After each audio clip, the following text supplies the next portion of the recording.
The cameras started rolling.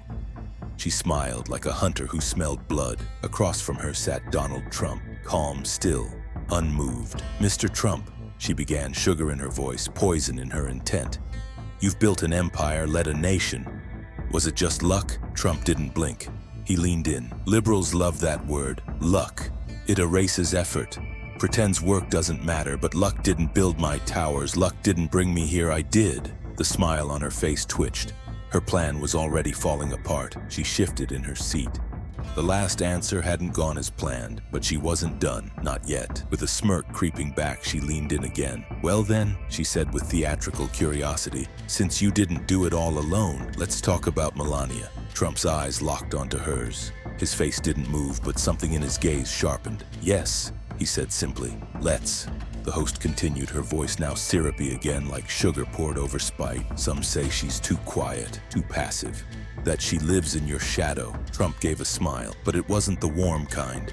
It was cold, measured, like a man who'd heard this 1,000 times and never once flinched. "Dignified," he said. "That's the word. She speaks when she needs to, and when she does, people listen." A ripple moved through the audience. The host tried again, leaning on public curiosity. "But don't you think the American people deserve to know more about the woman behind you?" Trump leaned forward now, his elbows on the table. Not aggressive, just closer, stronger. "They already know. She's fluent in 5 languages. She carries herself with grace. And unlike many in your industry, she doesn't fill silence with noise." This time, the silence was louder than any applause. Even the host blinked, for the first time, visibly off script. She leaned in again, this time more confident. The audience hadn't booed yet. That gave her momentum. The attention, the pressure, the spotlight. She began, her tone polished. "Some say Melania lives in a golden cage. Do you ever wonder if she resents it?" Trump's eyes narrowed slightly. A pause. Then he echoed her words. "A golden cage? That's an interesting phrase." He sat back, letting the words breathe. "It's strange, really. The media celebrates strong women. Unless they're conservative, then suddenly they must be trapped, oppressed, or broken." The room shifted. A few heads nodded in the crowd. The host tried to clarify, her voice softer but no less sharp. "I'm just saying, maybe this wasn't the life she imagined, always being seen as secondary." Trump's expression didn't change, but the atmosphere did. He leaned forward, slow and steady. "My shadow?" he asked, not angry but precise. "You confuse shadows with spotlights. Melania doesn't live in mine, she shines in her own." Silence fell like a curtain. Even the studio lights seemed to dim for a beat. She paused for a second, then made the worst mistake of the entire interview. "Let's be direct, Mr. Trump," she said, voice louder now. "You're a powerful man. You could have any woman. Why stay with someone aging beside you?" Gasps cut through the studio like a slap. Several audience members looked around in disbelief. Trump didn't blink. His entire body remained still, but his expression turned icy. "Trading up," he repeated slowly, as if tasting the insult. "You're comparing my wife to a car? A deal?" He leaned in. Not furious, not shaken, just steady. "Value isn't about age or appearance. It's about loyalty, about truth, about standing by someone when the world turns its back." A pause. "You don't trade that," he said. "You honor it." The host swallowed visibly. Her voice was gone, her poise shattered. Trump straightened up, his shoulders squared, his presence undeniable. He looked directly into the camera, into every living room in America. "You want to know what real value is?" he said, voice calm but resolute. "It's someone who stays when things fall apart. Someone who tells you the truth even when it's hard. Someone who walks beside you, not behind you, not for fame, not for gain, but because they believe in you." He let the silence linger, his words weighing heavy in the air. "Melania isn't a symbol. She's not an ornament. She's my equal, my partner, my friend, and no amount of status, power, or wealth could ever replace that." The host didn't speak. She looked down at her cue cards, shuffling paper that suddenly meant nothing. The script was broken. The show was no longer hers. Trump looked around the studio slowly, then back at the host. His tone was still calm, but with a fire beneath it. "You ask if I've ever thought about trading up, like relationships or business deals. That says more about your world than mine." He pointed toward the camera. "There are millions watching right now, people who've stood by their partners for years, decades. Your question insults all of them."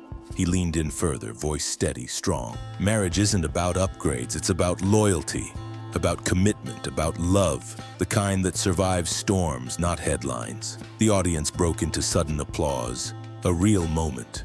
The host sat frozen, her confidence drained, her plan unraveling live. Trump's voice grew firmer, almost presidential.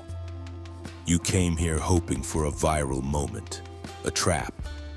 But what you've really done is reveal what's wrong with the media. He gestured. To the cameras, the crowd, the host. You don't want truth. You want controversy. You don't ask about my wife's charity work or her achievements. You ask if I want someone younger. He paused, then delivered the strike. You don't understand loyalty. You don't understand love. And you certainly don't understand respect. The host stared, visibly shaken, her mask of confidence gone, replaced by silence. Trump leaned back in his chair, the air thick with silence. His gaze moved across the studio, then locked onto the camera as if speaking directly to every home in America. What happened here today was never really about me. It's about what the media has become. A machine addicted to outrage, a culture that rewards cynicism over truth. He paused, letting the words settle. He wasn't preaching, he was reflecting. You ask about my marriage, about my choices, as if they're headlines to dissect. But the truth is, some things aren't for spectacle. They're sacred: loyalty, love, family. Those are the things we're supposed to protect, not politicize, not mock. The audience began to shift, quietly moved. Trump's voice grew deeper, more personal. Millions of Americans know what I'm talking about. People who've built lives not for show, but for each other.